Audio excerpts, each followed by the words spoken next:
أعوذ بالله من الشيطان الرجيم وإذا سمعوا ما أنزل إلى الرسول ترى أعينهم تفيض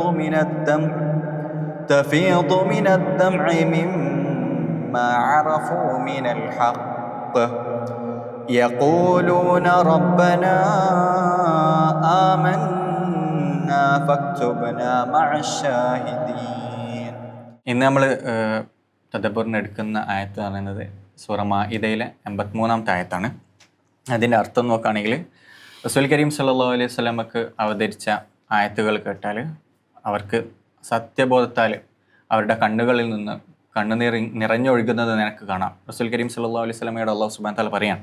എന്നിട്ട് അവരെക്കുറിച്ച്, ആ ആളുകളെക്കുറിച്ച് പറയാണ്. അവർ ഇങ്ങനെ പറയും, യഖൂലൂന റബ്ബന ആമന്ന, അല്ലാഹുവേ റബ്ബെ ഞങ്ങൾ നിന്നിൽ വിശ്വസിച്ചിരിക്കുന്നു, ഞങ്ങളെ നീ സാക്ഷികളിൽ നീ ഉൾപ്പെടുത്തണമേ.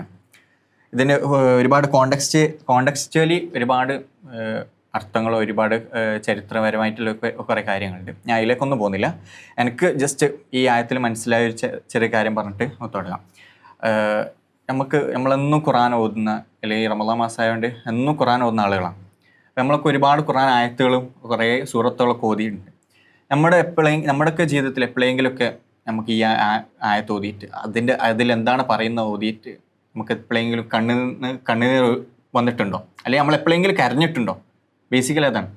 അപ്പോൾ നമ്മൾ എപ്പോഴെങ്കിലും ഈ ഒരു സത്യം നമുക്ക് മനസ്സിലാക്കാൻ കഴിഞ്ഞിട്ടുണ്ടോ എന്നുള്ളത് ഒരു ബേസിക് ചോദ്യമാണ്.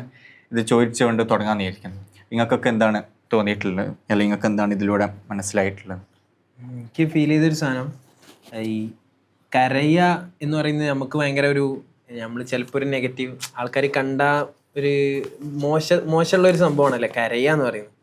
ഇപ്പോൾ ഖുറാനിലെടുത്ത് നോക്കിയാലും സ്വഹാബത്തിൻ്റെ ചരിത്രം എടുത്ത് നോക്കിയാലും ഈ ഖുറാനുമായി ബന്ധപ്പെടുത്തി എപ്പോഴും ഈ കരച്ചിലിനെ ഇങ്ങനെ ഭയങ്കരമായിട്ട് ഇങ്ങനെ എപ്പോഴും കാണാം. അങ്ങനെ ഖുറാനിൽ പറയുന്നുണ്ട്, നമ്മളൊരായത്ത് ഡിസ്കസ് ചെയ്തതാണ്, ഇന്നമൽ മുഅ്മിനൂന അല്ലദീന ഇദാ ദുക്കിറല്ലാഹു വജിലത് ഖുലൂബുഹും വഇദാ തുലിയത് അലൈഹിം ആയതുഹു സാദത്തുഹും ഈമാന.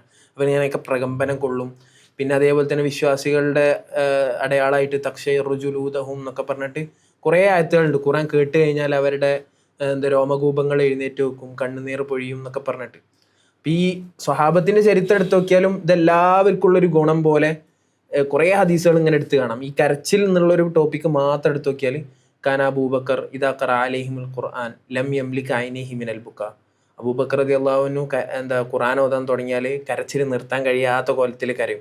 ഇത് ജസ്റ്റ് ഒരു, നമുക്ക് കരച്ചിലിൻ്റെ ഒരു സ്റ്റേജ് ഉണ്ടാവുമല്ലോ, നമ്മൾ കണ്ണ് ഇങ്ങനെ നിറയും ചിലപ്പോൾ, അല്ലെങ്കിൽ ഇവിടെ ഇങ്ങനെ നിറഞ്ഞൊഴുകുന്നാണ് പറയുന്നത്.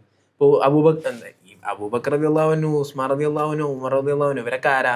ആജാനുബാഹുക്കളായിട്ടുള്ള ഖലീഫമാർ, സ്വഹാബികളൊക്കെയാണ്. പക്ഷെ ഖുറാൻ്റെ അടുത്തെത്തുമ്പോൾ ഇവർ പിന്നെ ആകെ താന്ന് വണങ്ങി പാവങ്ങളായി തീരുന്ന പോലെ.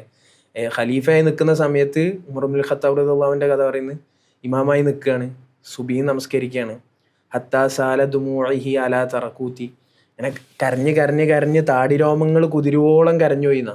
അതെന്താണ് വസമിയു, അത് അവസാനം സൊഫിൽ അവസാനം വരെയുള്ള ആൾ കേട്ടു. ഇതൊക്കെ നമ്മൾ ഒരുപാട് കേൾക്കുന്നതാണല്ലോ.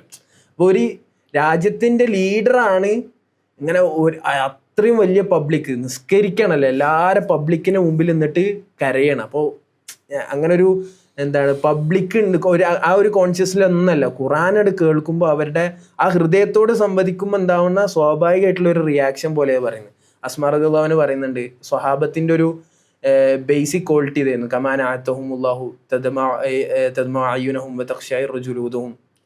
അള്ളാഹ് പറഞ്ഞ പോലെ ഒരു ക്വാളിറ്റി അത് എല്ലാ സ്വഹാബത്തിനും ഉണ്ടായിരുന്നു എന്നിങ്ങനെ പറയുന്നുണ്ട്. അപ്പം ഈ കരച്ചിലൊരു ഖുറാൻ എത്രത്തോളം, നമ്മളിപ്പോൾ മൊത്തം ഖുറാനായിട്ട് ഇങ്ങനെ ഒരു കണക്ഷൻ ബിൽഡ് ചെയ്തുകൊണ്ടിരിക്കുന്ന ഒരു സമയമാണല്ലോ. അപ്പം എത്രത്തോളം അത് ബിൽഡായി എന്നുള്ളൊരു സ്റ്റേജ് നമുക്ക് ഒരു പോയിന്റ് ആയിരിക്കും ചിലപ്പോൾ നമ്മുടെ കരച്ചിൽ. ഖുറാൻ ഓതുമ്പോൾ അല്ലെങ്കിൽ ഖുറാനോട് സംവദിക്കുമ്പോൾ, ഖുറാനോട് ചേർന്ന് നിൽക്കുമ്പോൾ നമ്മൾ കണ്ണിന്ന് വെള്ളം പൊഴിയുന്നുണ്ടോ, കണ്ണുനീർ പൊഴിയുന്നുണ്ടോ, അത് ജസ്റ്റ് അത് നമ്മളിങ്ങനെ അങ്ങനെയാണ് ഇങ്ങനെ പറഞ്ഞു പോവുക, ഖത്തം തീർത്ത് പോവുക, അല്ലെങ്കിൽ തഫ്സീറൊക്കെ വായിച്ച് പോവുക, ഖുറാനെ കേട്ട് പോവുക എന്നതിനപ്പുറം അതിൻ്റെ ഒരു ഡീപ്പർ ലെവലിലേക്ക് ഹൃദയത്തോട് അത് സംവദിക്കുന്നുണ്ടെങ്കിൽ അതിനുള്ളൊരു മീനിങ് നമ്മൾ കണ്ണിന്ന് പൊഴിയുന്നുണ്ട് എന്നുള്ളതാണ്. അപ്പം ആ കരച്ചിൽ എന്നുള്ളൊരു സാധനം എനിക്കിങ്ങനെ ഭയങ്കര രസമായിട്ട് തോന്നി. അതിൽ വേറൊരു സംഗതി, കണ്ണീര് തരിക എന്നുള്ളത് ഇതിൻ്റെ ഒരു ആയത്തിൻ്റെ മൊത്തം ഫ്രെയിമിങ് എടുത്തു നോക്കിയാൽ കണ്ണീര് നേരുന്ന ഒരു ഭാഗം മാത്രമാണ്. അതിൽ ഫസ്റ്റ് ഇവർ ആയത്ത് സമയം കേൾക്കുന്നുണ്ട്, പിന്നെ അത് റിസീവ് ചെയ്തിട്ട് അതിന് ശേഷം അവരത് അക്നോളജ് ചെയ്തിട്ട് അതിന് കണ്ണുനീര് വരുന്നുണ്ട്, ഫെയ്ത്ത് ഒന്നും കൂടി സ്ട്രോങ് ആക്കുന്നുണ്ട്, അല്ലെങ്കിൽ ഫെയ്ത്ത് ആമന്ന എന്ന് പറയുന്നുണ്ട്. അതിന് ശേഷം ഏറ്റവും ലാസ്റ്റ് ഫക്തുബ്ന മഅ ഷാഹിദീൻ എന്ന് പറയുന്നുണ്ട്. അവിടെ ഒന്നും കൂടി സ്ട്രെസ് ചെയ്ത് പറയാൻ തോന്നുന്നുണ്ട്. അവിടെ സാധാരണ ഇപ്പോൾ ഞാനിപ്പോൾ അടുത്തൊരു ഫിലിം റിവ്യൂ ഇതിന് പോയപ്പോൾ സമയത്ത് ഡോക്യുമെൻ്ററി റിവ്യൂ ഹിന്ദ് റജബിൻ്റെ ഒരു ചെറിയ ഷോർട്ട് ഡോക്യുമെൻ്ററി ഇറങ്ങിയല്ലോ. അപ്പോൾ അതിലിങ്ങനെ അവിടെ ഒരു പോയിന്റ് നമ്മളെ ഓരോരുത്തരും പറയാൻ ശ്രമിച്ചു. അതായത് നമ്മളൊരു സാധനം കണ്ടിട്ട് നമുക്ക് എന്ത് ചെയ്യാം, അതിനൊരു എഫക്റ്റും ഇല്ലാത്ത നമുക്കത് കണ്ട് എക്സ്പീരിയൻസ് ചെയ്തിട്ട് നമുക്ക് ഇറങ്ങി പോരേ, അല്ലെങ്കിൽ കേട്ട് കഴിഞ്ഞ് ഒഴിവാക്കുകയൊക്കെ ചെയ്യാം. ഒരു മ്യൂസിക്കൊക്കെ ഒരാൾ കേൾക്കുന്നുണ്ടെങ്കിൽ അത് കേട്ട് ഒഴിവാക്കാം. പക്ഷെ അതിലൊരു ട്രാൻസ്ഫോർമേറ്റീവ് ആയിട്ടുള്ള എന്തെങ്കിലും ഒരു സാധനം അതിൽ കൊടുക്കുമ്പോഴാണ് അതിന് മീനിങ് ഉണ്ടാകുക എന്ന് പലപ്പോഴും പറയാറുണ്ട്. ഇപ്പോൾ സാധാരണ ഏതെങ്കിലും ഒരു ഫിലിം കാണുന്നത് പോലെ ഈ ഫിലിം ഒരാൾക്ക് വേണേൽ പോവാം. പക്ഷെ ശരിക്കും എന്താ വേണ്ടതെന്ന് വെച്ചാൽ ആ പെയിനെ, ആ സഫറിങ്ങിനൊക്കെ നമ്മൾ എന്ത് ചെയ്യണം, ഒരു ട്രാൻസ്ഫോർമേഷന് ഉപയോഗപ്പെടുത്തണം. അതില്ലാതെ ഒരു സഫറിങ്ങും പെയിനും നമ്മൾ ആ അനുഭവിക്കുന്നതിൽ കാര്യമില്ല എന്ന് പറയുന്നത്. അതുപോലെ ഖുർആൻ ഒരു സ്ട്രക്ചർ സൈക്കിൾ പോലെ നമുക്ക് കാണിച്ചു തരികയാണ്. നമുക്ക് ഇത് കേൾക്കാം, കേട്ടിട്ട് എന്ത് ചെയ്യാം, റിഫ്ലക്റ്റ് ചെയ്യാം, എന്നിട്ട് അതിൽ നിന്നൊരു ട്രാൻസ്ഫോർമേഷൻ, ഒരു റിസൾട്ടും കൂടി ഉണ്ടാവണം, ഒരു ആക്ഷനും കൂടി ഉണ്ടാവണം. ഇതൊരു കംപ്ലീറ്റ് സൈക്കിളായി മാറുന്ന അപ്പോഴാണ്. ആക്ഷൻ ഇല്ലാതെ അത് കേൾക്കുന്ന ഒരു പ്രോസസ്സ് ഒരാൾക്ക് കേൾക്കാം, അത് കഴിഞ്ഞിട്ട് വേണമെങ്കിൽ അയാൾക്ക് കണ്ണുനീര് വരാം. ഇനി അതല്ല അതിനുശേഷം ഇത് ഈമാൻ ഒന്നും കൂടി വർദ്ധിപ്പിക്കാൻ, ഊട്ടിയുറപ്പിക്കാൻ അയാൾക്ക് പറയാം, പ്രഖ്യാപിക്കാം. പക്ഷെ അതിനുശേഷം ഒരു ആക്ഷൻ ഉണ്ടാവുക എന്നതിന് വളരെ പ്രധാനമാണ്. ഖുർആന്റെ മൊത്തം ആയത്തുകൾ എടുത്തു നോക്കിയാൽ ചിലപ്പം പഠിച്ചോൻ പറയുന്നത് നിങ്ങൾ ഇത് മാത്രം പോരാ, ഒരു ആക്ഷനും കൂടി എടുക്കാനുള്ള ഒരു ശ്രമം വേണം എന്നുള്ളൊരു സാധനം നമ്മളോട് പറയുന്നതായിട്ട് ഈ ആയത്ത് ഇങ്ങനെ മുഴുവൻ വായിക്കുമ്പോൾ നമുക്ക് തോന്നും. അപ്പോൾ ഫക്തുബ്ന മഅ ഷാഹിദീൻ ഒരു ഫൈനലി അത് പറയുന്നും കൂടി ഉണ്ട്. പ്രഖ്യാപിക്കുക എന്നുള്ള അല്ലെങ്കിൽ ആ ആക്ഷനിലേക്ക് എത്തുക എന്നുള്ളത് ഭയങ്കര പ്രധാനമാണ് എന്ന് ഈ ആയത്ത് പറയണായിട്ട് തോന്നി. അപ്പം ഇങ്ങനെ എത്രത്തോളം സാമ്യം ഉണ്ട് എന്ന് അറിയില്ല നമ്മൾ റിലേറ്റ് ചെയ്യുന്നതിൽ, പക്ഷെ എന്നാലും ഈ ആയത്ത് മൊത്തത്തിൽ ആ സൈക്കിളിൽ അങ്ങനെ ഒരു സാധനം ഇങ്ങനെ ഫീൽ ചെയ്തായിട്ട് തോന്നി.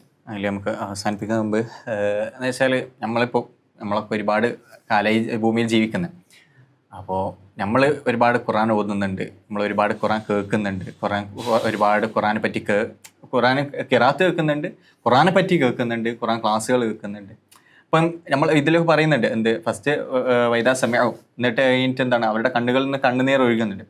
നമ്മളൊക്കെ ജീവിതത്തിൽ വെറും കേട്ടുപോകലാണോ, അല്ലെങ്കിൽ എന്താണ് വെറും പാരായണം മാത്രമാണോ, ഇത് നമ്മൾ ഹൃദയത്തിലേക്ക് എടുക്കുന്നുണ്ടോ എന്നുള്ളൊരു ചോദ്യം കൂടിയുണ്ട്. അപ്പം നമ്മൾ സ്വയം ഈ ഒരു ടൈമിലൊക്കെ നമ്മൾ സ്വയം എന്താണ് നമ്മൾ തന്നെ ക്വസ്റ്റ്യൻ ചെയ്യേണ്ട ഒരു ടൈമും കൂടി ഈ റമദാൻ, ഓരോ റമദാൻ വരുമ്പോഴും അത് കഴിഞ്ഞിട്ടും നമ്മളെ എന്താണ് ഖുർആൻ എത്രത്തോളം നമ്മളെ ബന്ധമുണ്ട്, നമ്മൾ ജസ്റ്റ് കേട്ട് പോകുന്നതാണോ അല്ലെങ്കിൽ പാരായണം ചെയ്തു പോവുകയാണോ ചെയ്യുന്നത്, അത് നമ്മൾ ഹൃദയത്തിലേക്ക് എടുക്കുന്നുണ്ടോ എന്നുള്ളതൊക്കെ നമ്മൾ സ്വയം സെൽഫ് ക്വസ്റ്റ്യൻ ചെയ്യേണ്ട ഒരു ടൈമും കൂടിയാണ്. നമുക്ക് അവസാനിപ്പിക്കാൻ തോന്നുന്നു. ഇൻഷാ അല്ലാഹ്. സൈക്കിൾ അതാണ് ഞാൻ പറഞ്ഞത്.